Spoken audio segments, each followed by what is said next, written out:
Back on last Friday, January 29th, USDA released its annual cattle inventory report. And this is really one of the most anticipated reports of the year from USDA on the livestock side, because it really gives us that once a year snapshot of really how many beef cows, how many dairy cows, and the total number of cattle we have in the U.S. So it's really one of these reports we all kind of look forward to seeing, because in this case, we really want to see if we can, get some confirmation of how fast the nation's beef cow herd is growing. And for us down here, it obviously means, how fast are we expanding and recovering from the drought? How fast are we responding to record high cattle prices and calf prices when we know that, record high prices and the profits generated by those lead us to start expanding. So the report came out on Friday, and there's a couple of really interesting points in the report that I think are worth talking about. The first one is, if you go through the reports, and most of the time in data, when we start digging through numbers, when you get a new report, oftentimes there are revisions made to the data from the year before. And that's simply done because we get more information. So in this case, USDA, NASS, got more information on the cow herd, and they did some data revisions. Probably the most interesting thing in the report are really the revisions. I like to look at the beef cow herd because really that's the productive engine of the industry. That's what's going to produce calves for this year and start the building process for next year. USDA made some significant changes and revisions to the 2015 data, making them smaller. They revised the numbers down.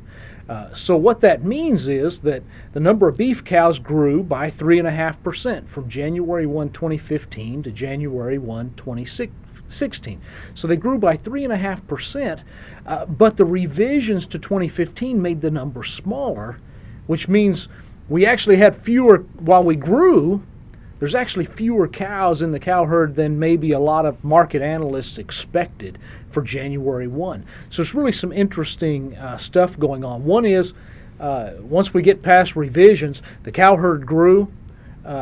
We grew to about 3.5% back to over 30 million beef cows in the U.S. So that's really the next important thing. So if we think of cattle cycles, the cattle cycle is in an upward swing and continues to recover from very low numbers forced by drought.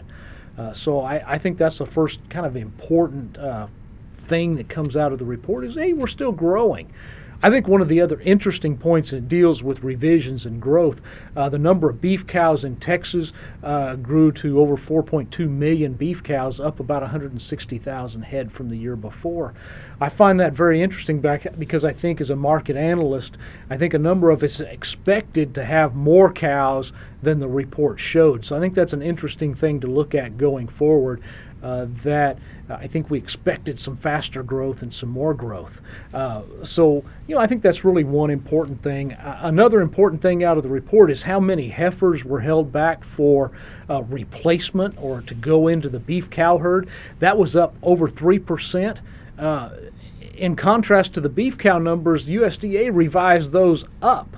So we had some of the highest numbers of replacements, the largest number of heifers held back since the mid-90s, but as a percent of the cow herd, it was over 20% relative to the cow herd, and that's the biggest going back to about 1969. So really it enforces the idea we've got more cows, we're growing again, and not only that, more heifers are being held back for future expansion. One more thing I would pull out of the report is if we take all the data in the report and we do some adding and subtracting, we can come up with an estimate of the number of feeder cattle that aren't yet in feedlots but are out in pastures somewhere. And that number also grew to be the largest in 5 or 6 years. And so it implies that later in the year we've got some more supplies out there and potentially a few more cattle to come to market throughout 2016, maybe pressuring prices a little bit, while the report at the same time indicated that there were fewer cattle on wheat pasture which is really a southern plains up into Kansas type deal of small grain grazing over winter for cattle. So a few somewhat less cattle there, but maybe more feeder cattle supplies overall.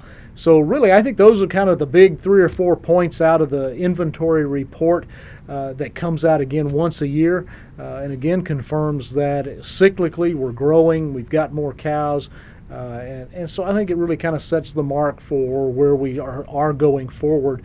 And certainly late 2016, more cows means more calves, so we ought to expect more calves for sale, more hitting auction markets late in the year compared to some years past.